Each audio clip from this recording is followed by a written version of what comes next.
Good evening बच्चों। आज हम लोग आनुवांशिकता का नेक्स्ट पार्ट पढ़ेंगे। नेक्स्ट पार्ट हम लोग का क्या है? मेंडल के नियम। मेंडल के नियम, मेंडल कौन है इससे पहले हम लोग पढ़ चुके हैं। मेंडल को हम लोग फादर ऑफ जेनेटिक्स बोलते हैं। इनका पूरा नाम है जॉर्ज जोहान मेंडल। इनका मोनोहाइब्रिड क्रॉस और डाईहाइब्रिड क्रॉस हम लोग पढ़ चुके हैं। उनके हिसाब से मेंडल में के दो लॉ हैं। सबसे पहला हम लोग पढ़ेंगे law of segregation. Law of segregation क्या है? जैसे हम लोगों ने मोनोहाइब्रिड क्रॉस में पढ़ा था, तुम लोगों को याद है? जैसे जिसमें हम लोगों ने लिया था एक लंबा पेड़ जिसमें होमोजाइगस कैपिटल टी था, दो एलील। इसके साथ हम लोगों ने क्रॉस किया था एक होमोजाइगस स्मॉल टी एक बौने पेड़ का। ये था हम लोग का पेरेंटल जेनरेशन। इससे हम लोगों का जो F1 आया था वो क्या था? उसमें आया था एक heterozygous capital T small T लंबा पेड़ आया था। ठीक है, याद है? अच्छा, लेकिन इसमें जो हम लोग देख रहे हैं कि इसमें लंबा पेड़ है, इसमें बौना पेड़ है। F1 में आते ही इसमें हम लोग देखे कि सिर्फ लंबे पेड़ है, एक भी पेड़ बौना नहीं है। इसका मतलब ये नहीं है कि बौने वाला जीन गायब हो चुका है। ठीक है, बौने वाला जीन गायब नहीं होता है, लेकिन F1 में वो दबा रहता है प्रभावी जीन से। क्योंकि हम लोग F2 में देखते हैं क्या होता है, हम लोग को दोबारा से क्या मिलता है? एक होमोजाइगस कैपिटल टी लंबा पेड़, दो शंकर यानी हेटेरोजाइगस लंबे पेड़ कैपिटल टी और एक होमोजाइगस स्मॉल टी बौना पेड़। यानी ये जो बौना होने का जीन है ये कहीं गायब हुआ ही नहीं, ये वहाँ पे प्रेजेंट है, लेकिन F1 में हम लोग को दिख नहीं रहा है। तो इससे हम लोग क्या समझे?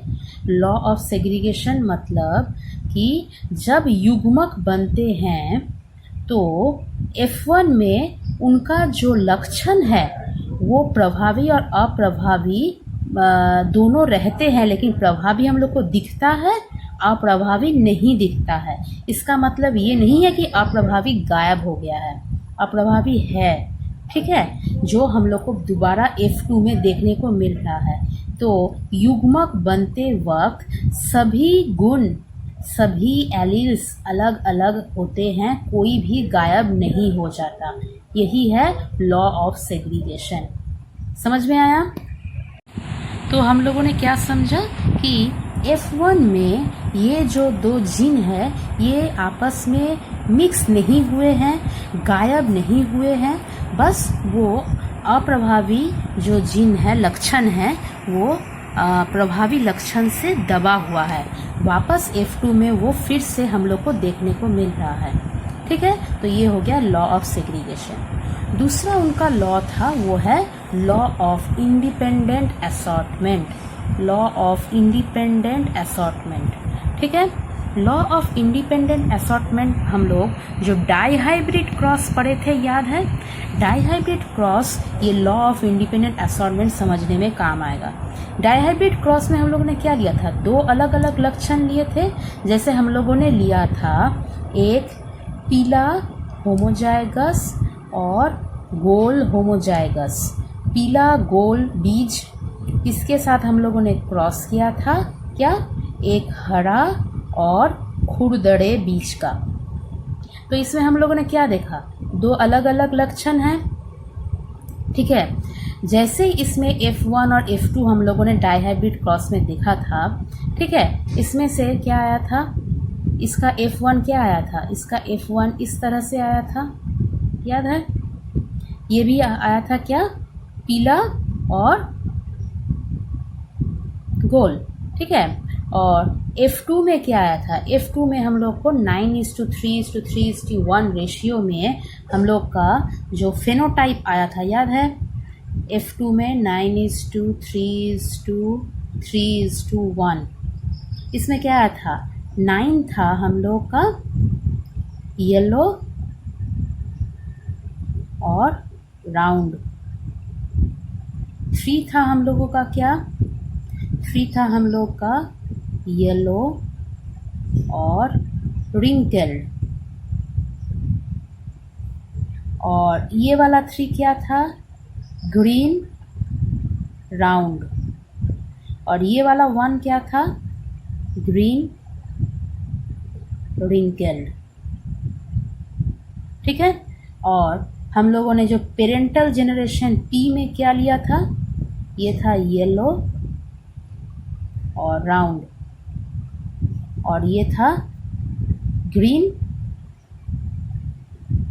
और रिंकल्ड। ये हम लोग का डाइहाइब्रिड क्रॉस में हम लोग देखे थे, ये इसका F1 जनरेशन और ये इसका F2 जनरेशन। तो F2 जनरेशन में हम लोग क्या देख रहे हैं, ये जो अलग अलग लक्षण है ये एक दूसरे को प्रभावित नहीं करते। हम लोग के जो डीएनए में अलग अलग जीन हैं, सब अपने अपने अलग अलग लोकस में हैं और अपने अपने अलग अलग लोकस में होने के कारण वो एक दूसरे को प्रभावित नहीं करते हैं। ये था उनका second law of independent assortment. यानी पीले के साथ गोल भी हो सकता है, पीले के साथ खुरदरा भी हो सकता है।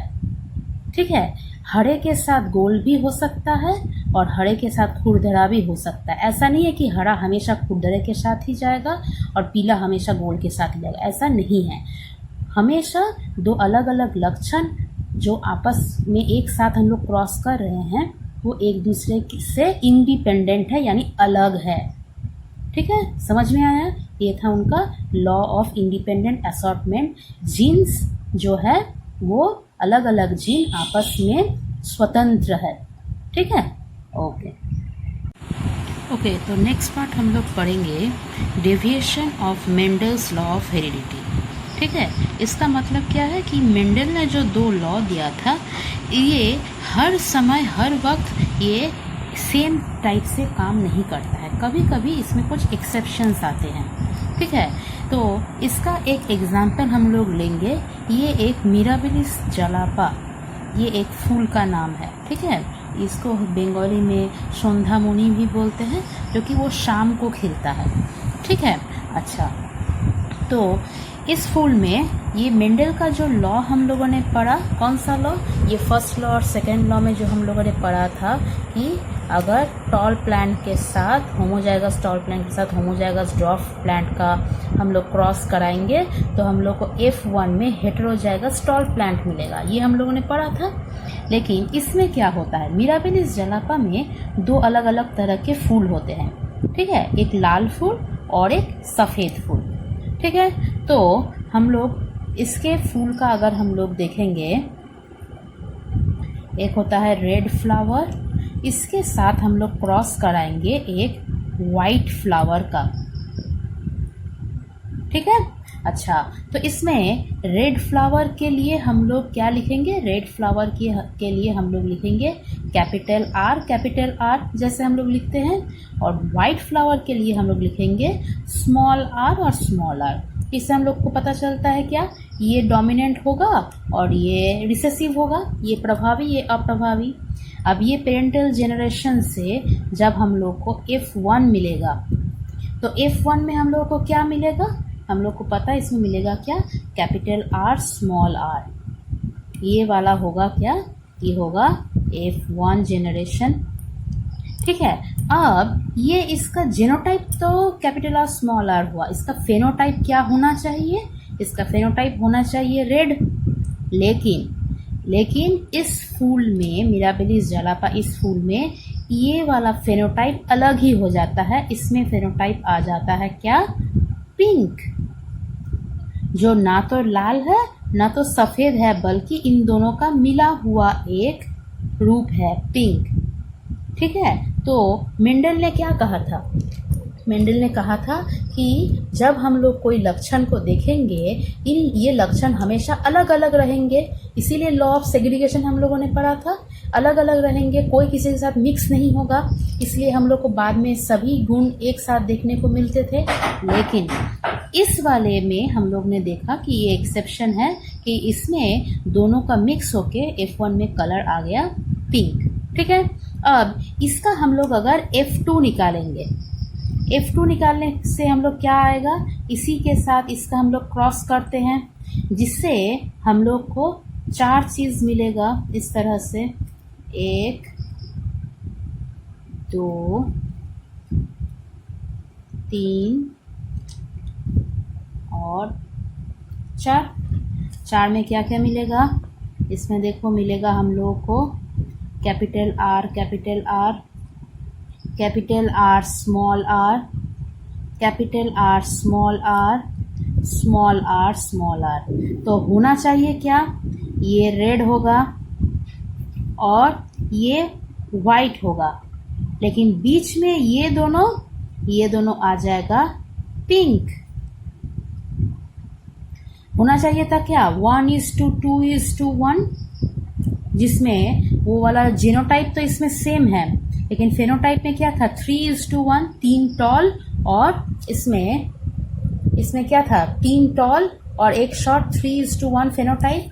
लेकिन इसमें क्या आ गया, इसमें जीनोटाइप और फेनोटाइप दोनों 1:2:1, जीनोटाइप भी दो कैपिटल R इज टू एक capital R is to 2 capital R small r is to 1 small r। उसी तरह फेनोटाइप भी red 1 red is to 2 pink is to 1 white, यानी फेनोटाइप जीनोटाइप दोनों का रेशियो सेम, दोनों होगा 1:2:1। ठीक है, तो ये इसको हम लोग कहते हैं क्या, इसको हम लोग इनकम्प्लीट डोमिनेंस कहते हैं। डोमिनेंस यानी प्रभावी वाला जीन, इनकम्प्लीट जो कि कंप्लीट नहीं है, ना तो ये पूरी तरह से प्रभावी है और ना ही ये पूरी तरह से प्रभावी है, दोनों ही पूरी तरह से अपना प्रभाव नहीं दिखा पा रहे हैं, इसलिए इसको हम लोग कहते हैं इनकम्प्लीट डोमिनेंस। ओके, हाँ, नेक्स्ट पार्ट अब हम लोग पढ़ेंगे सेक्स डिटर्मिनेशन इन मैन, जो हम लोग चैप्टर 2 में ही पढ़ चुके हैं, यहाँ पे हम लोग दोबारा पढ़ेंगे। इसमें हम लोगों ने चैप्टर 2 में सबसे पहले कहा था एक ह्यूमन बीइंग में कितना क्रोमोसोम्स होता है, याद है? ह्यूमन बीइंग्स में क्रोमोसोम होते हैं 46 क्रोमोसोम्स। ठीक है, ये 46 क्रोमोसोम्स में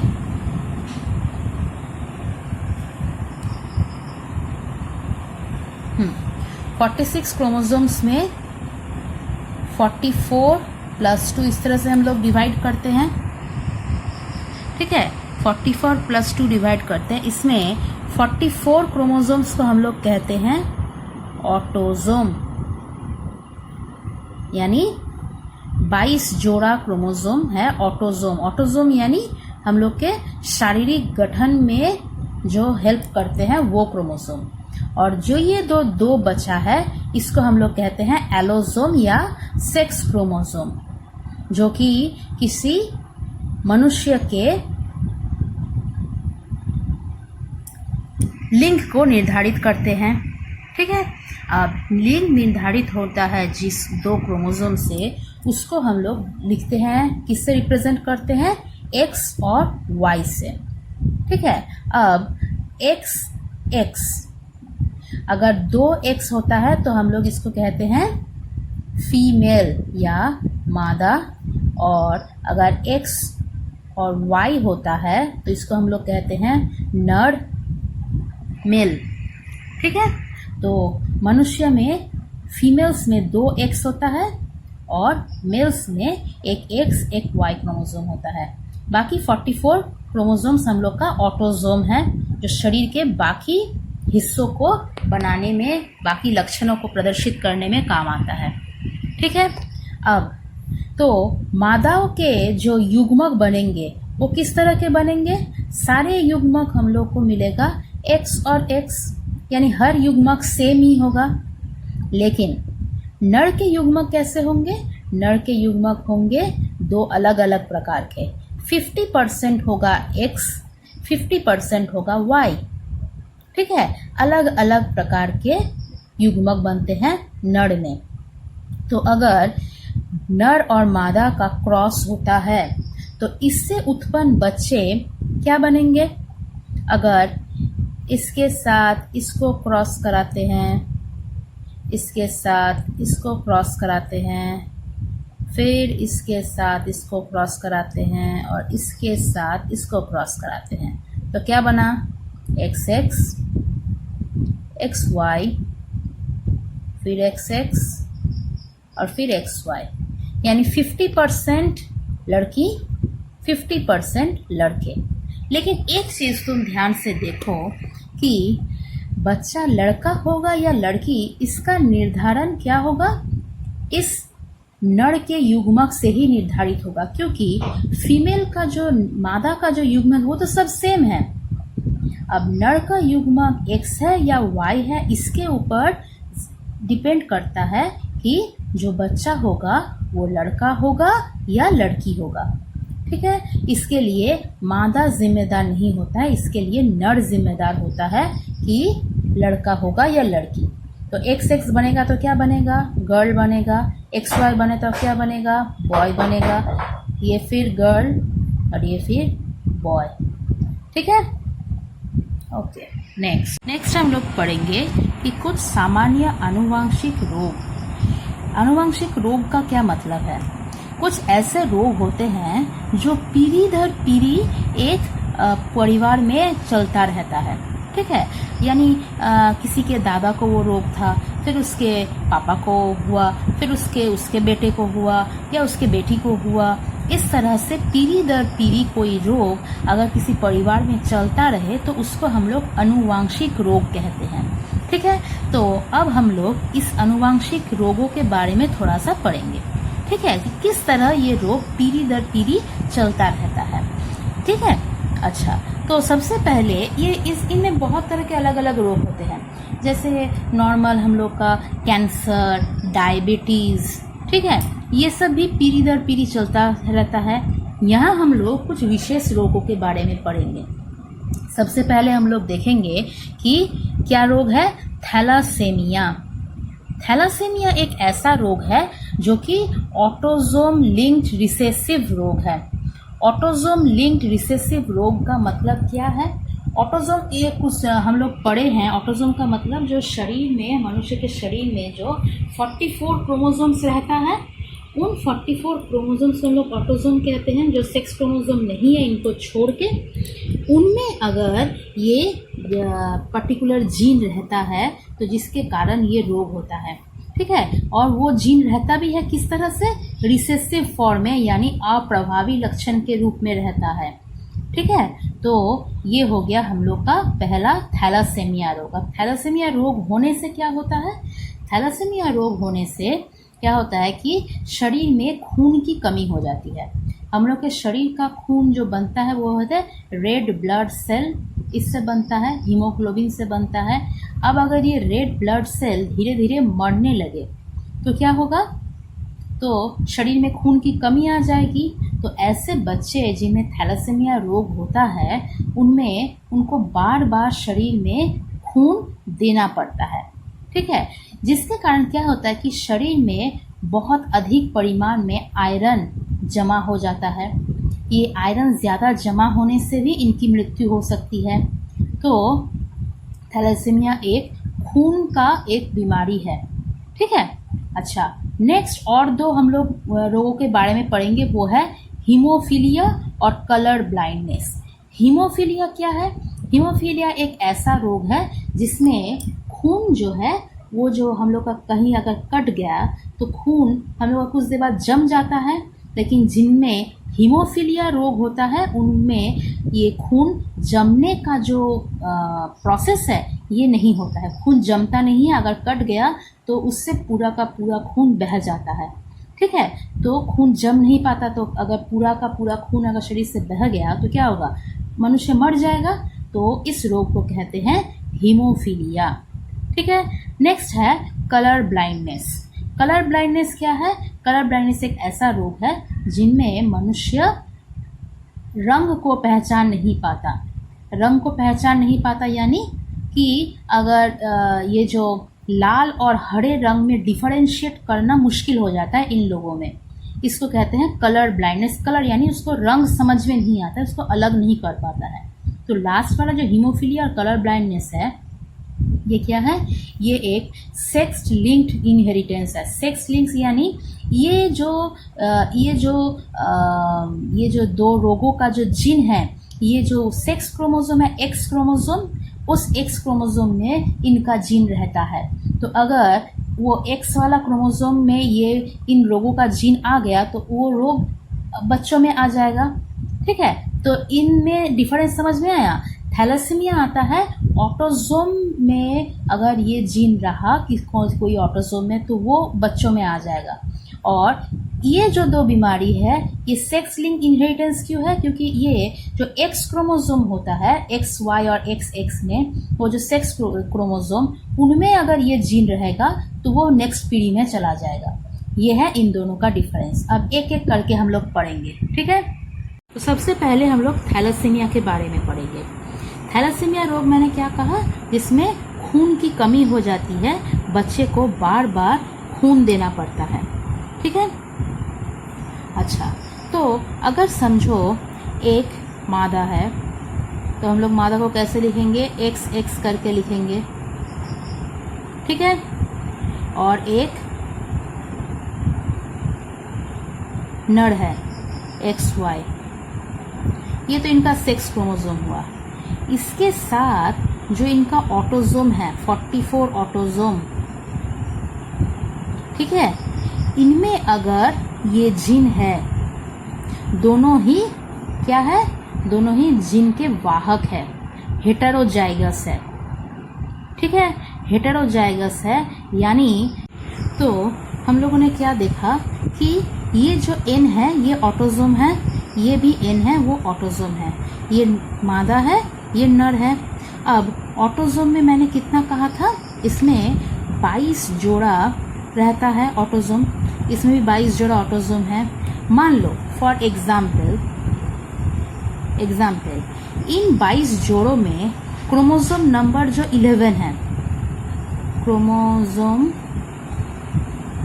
नंबर 11 इसका, और इसका भी क्रोमोसोम नंबर 11 मान लो।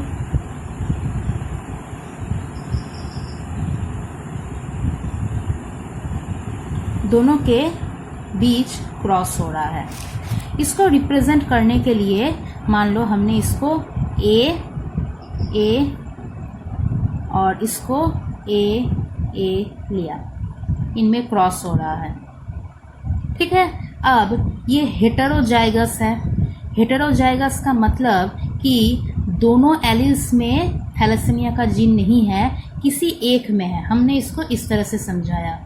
ये भी हेटेरोजाइगस है, यानी दोनों में से किसी एक में है, यानी माता और पिता को थैलेसीमिया नहीं है लेकिन वो लोग वाहक है। उनके शरीर में हेटेरोजाइगस रूप में थैलेसीमिया का ये जो जीन है वो लोग वहन कर रहे हैं, कैरी कर रहे हैं। उनको रोग नहीं है लेकिन वो उस जीन को अपने शरीर में लेके जा रहे हैं। ठीक है, तो एक ऐसे मादा और एक ऐसे नर के बीच में क्रॉस हुआ कि जो दोनों ही हेटेरोजाइगस है, उनका क्रोमोसोम 11, तो इनका जो बच्चा होगा उसमें क्या होगा? चांसेस क्या है? इसमें चांसेस ऐसे हैं या चांसेस ऐसे हैं, है कि नहीं? ठीक है, अब जैसे ही ये बच्चा इस तरह से पैदा होगा जिसमें क्या हुआ, दोनों हेटेरोजाइगस नहीं होमोजाइगस बन गए, तो इस बच्चे को थैलेसीमिया बीमारी हो जाएगी। माता पिता को बीमारी नहीं थी, वो लोग स्वस्थ थे लेकिन वो लोग कैरियर थे, यानी वाहक थे उस जीन का, लेकिन बच्चे में दोनों से ये जो जीन आ गया तो इस बच्चे को वो थैलेसीमिया बीमारी हो जाएगी। अब जैसे ही वो थैलेसीमिया बीमारी इसको होगी तो बचपन से ही इसके शरीर में खून की कमी हो जाएगी कि इसके शरीर का जो आरबीसी है वो नष्ट होता जाएगा, बार बार इसको खून देना पड़ेगा, और इस तरह से शरीर में क्या होगा, 12-14 साल तक बहुत ज़्यादा आयरन जम जाएगा जिससे इनकी मृत्यु हो जाएगी। ठीक है, तो इसलिए क्या किया जाता है, शादी से पहले थैलेसीमिया टेस्ट करवाना बहुत ज़रूरी होता है। ठीक है, शादी से पहले अगर लड़का लड़की या नर और मादा का थैलेसीमिया टेस्ट हुआ और ये देखने को मिला कि दोनों में से कोई वाहक नहीं है या फिर कोई एक वाहक है दूसरा जन वाहक नहीं है, ऐसा है तो फिर शादी संभव है। अगर दोनों ही वाहक हुए तो उनके बीच में शादी नहीं हो सकता, क्योंकि फिर क्या होगा, उनके बच्चों को थैलेसीमिया होने की पूरी संभावना है। ठीक है, तो इसलिए इसको कहते हैं काउंसलिंग। ठीक है, और इसको कहते हैं जेनेटिक काउंसलिंग। जेनेटिक काउंसलिंग से हम लोग को समझ में आएगा कि वो दोनों थैलेसीमिया के कैरियर है कि नहीं है। ठीक है, सिर्फ थैलेसीमिया नहीं, कोई भी रोग हो जो कि इस तरह से क्रोमोसोमल मतलब पीढ़ी दर पीढ़ी होता जा रहा है, इस तरह के किसी भी रोग का जांच शादी से पहले कर लेने से वो रोग बच्चों तक मतलब पीढ़ी दर पीढ़ी फैलने से रुक सकता है। ठीक है, इसको कहते हैं हम लोग जेनेटिक काउंसलिंग। नेक्स्ट हम लोग पढ़ेंगे हीमोफीलिया के बारे में। हीमोफीलिया रोग मैंने क्या कहा था, इसमें ऐसा होता है कि शरीर में अगर कहीं पे कोई घाव हो, अगर कहीं पे कट जाए, खून बहना स्टार्ट हो, तो उसमें जो वो जम जाता है कुछ देर बाद, वो चीज़ नहीं होता है, खून बहता ही जाता है। इस तरह से शरीर का पूरा खून निकल सकता है और आदमी मर सकता है। तो इस रोग को कहते हैं हीमोफीलिया। ठीक है, अब हीमोफीलिया रोग हम लोगों ने पढ़ा, ये सेक्स लिंक इनहेरिटेंस है। सेक्स लिंक इनहेरिटेंस का मतलब है कि हीमोफीलिया रोग जो सेक्स क्रोमोसोम है इसके द्वारा पीढ़ी दर पीढ़ी चलता रहता है। ठीक है, तो सेक्स क्रोमोसोम हम लोगों ने क्या पढ़ा था, सेक्स क्रोमोसोम पढ़ा था XX और XY, ये पढ़ा था, नर और मादा। ठीक है ना। अच्छा, अब समझो कि ये जो मादा है ये हीमोफिलिक है। ठीक है, चलो इसको हमने हीमोफिलिक बना दिया, इसको हीमोफिलिक बना दिया, और जो नर है वो बिल्कुल ठीक है, इसको कुछ नहीं हुआ। ठीक है, इसको होमोजाइगस हीमोफिलिक बनाते हैं पहले। तो इनसे जो बच्चा होगा ये कैसा होगा, देखो इसको कैसे, इसका जो युग्मक होगा ये पहले लिखेंगे, ये एक युग्मक बनेगा, ये एक युग्मक बनेगा, इसका युग्मक क्या होगा, ये होगा और ये होगा। तो इसके साथ इसको अगर क्रॉस कराए तो ऐसा ऐसा, इसके साथ इसको, अब इसके साथ इसको कराते हैं तो क्या होगा, ऐसा, और फिर इसके साथ इसको, तो क्या हो गया, ऐसा। तो हम लोग क्या देख रहे हैं इससे, अगर माता हीमोफिलिक है जिसमें होमोजाइगस ही ये जो हीमोफीलिया का जीन है वो है इसमें, और पिता का वो कैरियर नहीं है, तो रिजल्ट क्या होगा, XX, यानी ये क्या है, लड़की, ये भी XX, ये क्या है, लड़की। लेकिन इनमें देखो ये सिर्फ एक है, यानी ये हीमोफिलिक नहीं है, लेकिन ये हीमोफीलिया का कैरियर है, वाहक है। लेकिन जो लड़के हैं, देखो लड़के हीमोफिलिक बन जाएंगे, सारे लड़के XY दोनों ही देखो ये हीमोफिलिक बन जाएंगे। ठीक है, अच्छा, अब नेक्स्ट देखो, नेक्स्ट अगर हम लेते हैं कि जो माता है वो बिल्कुल स्वस्थ है, लेकिन जो पिता है वो हीमोफिलिक है, क्योंकि ये जो जीन है ये X क्रोमोसोम में ही रहता है। ठीक है, X क्रोमोसोम में ही रहता है, तो लड़कों में एक ही X क्रोमोसोम है, इसमें अगर ये जीन है तो यानी वो हीमोफिलिक है। तो अगर पिता में XY में X वाले में ये है जीन है तो वो हीमोफिलिक है, इसमें Y में रहे चाहे नहीं रहे कोई मायने नहीं रखता। तो अब इसमें क्या होगा, इसका युग्मक बनेगा ऐसा, और इसमें युग्मक कैसा बनेगा, इसमें युग्मक बनेगा ऐसा। ठीक है, अब देखो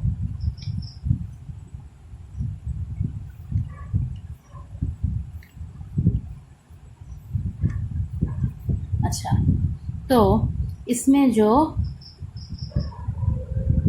पहला लड़की बनी ये क्या है, कैरियर है। जो लड़का बनेगा वो देखो बिल्कुल स्वस्थ है।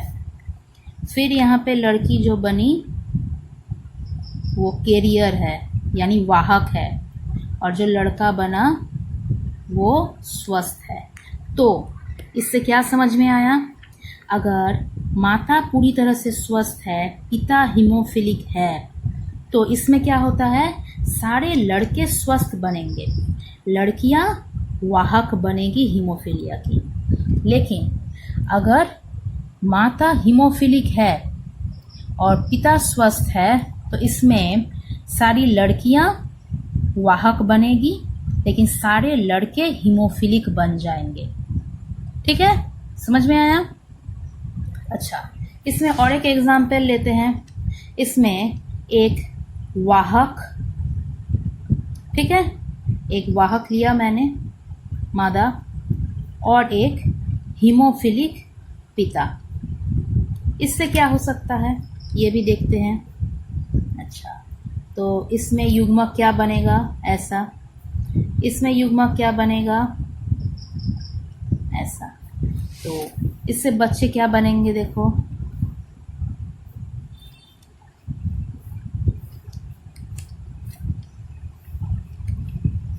अच्छा, तो ये सबसे पहले हीमोफिलिक लड़की, नेक्स्ट ये वाहक लड़की, नेक्स्ट ये ऐसा होगा, ये लड़का हीमोफिलिक और ये स्वस्थ। तो क्या हुआ, एक लड़की पूरी तरह से हीमोफिलिक, एक वाहक, हाफ लड़के पूरी तरह से हीमोफिलिक और हाफ लड़के पूरी तरह से स्वस्थ। ठीक है, ये अगर माता कैरियर और पिता हीमोफिलिक हुए तो। ठीक है, अच्छा, नेक्स्ट हम लोग पढ़ेंगे कलर ब्लाइंडनेस, यानी जिनको कलर का डिफरेंशिएशन समझ में नहीं आता, वो अलग नहीं कर पाते हैं, उनके बारे में पढ़ेंगे। ये भी एक सेक्स लिंक्ड इनहेरिटेंस है, यानी सेक्स क्रोमोसोम से ही इस रोग के जो जीन है इसका पीढ़ी दर पीढ़ी जाता रहता है। ठीक है, तो फिर से वही हम लोग करेंगे। अगर हम लोग एक एक्स मादा लिए और एक एक्स वाई पिता लिए, अब सबसे पहले हम लोग क्या करेंगे, सेम माता को हम लोग पहले कलर ब्लाइंड और पिता स्वस्थ।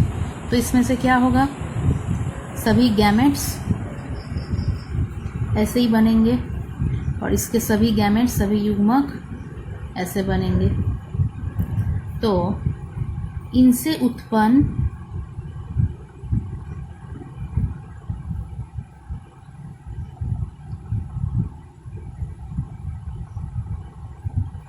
अच्छा, जो लड़कियां होंगी वो सभी कलर ब्लाइंडनेस के वाहक बनेंगे। ठीक है, लेकिन जो लड़के होंगे वो पूरी तरह से कलर ब्लाइंड ही होंगे, क्योंकि ये जो जीन है वो एक्स में ही रहता है, वाई का इससे कोई लेना देना नहीं है। अगर एक्स में वो जीन है तो वो कलर ब्लाइंड बनेंगे। तो जो लड़कियां बनी वो पूरी तरह से कलर ब्लाइंड नहीं है, वो वाहक बनी सिर्फ, और जो लड़के बने वो पूरी तरह से कलर ब्लाइंड ही बनेंगे। नेक्स्ट हम लोग पढ़ेंगे कि अगर एक स्वस्थ मादा के साथ एक कलर ब्लाइंड पिता, इसके क्रॉस से क्या होगा, तो इससे बना युग्मक क्या बनेगा, XX, और इससे बना युग्मक क्या बनेगा, XY। तो अब देखेंगे दोबारा क्या बनता है, ऐसे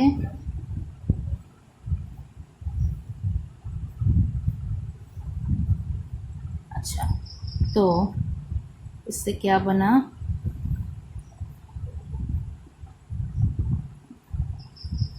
फिर से लड़कियां क्या बन गई, वाहक बन गई, क्योंकि इसमें सिर्फ एक में है तो वो फिर से वाहक बन गए। लड़कों का क्या हुआ, लड़के बिल्कुल स्वस्थ हैं। तो अगर पिता कलर ब्लाइंड है तो वे अपने बेटी पुत्री में वो वाहक बन जाती हैं, उनके पुत्री, लेकिन बेटे पूरी तरह से स्वस्थ है। लेकिन अगर माता कलर ब्लाइंड है पूरी तरह से तो उनके बेटे भी पूरी तरह से कलर ब्लाइंड बनेंगे और बेटियां क्या बनेंगी, वाहक। ठीक है, तो ये हो गया कलर ब्लाइंड वाला चैप्टर।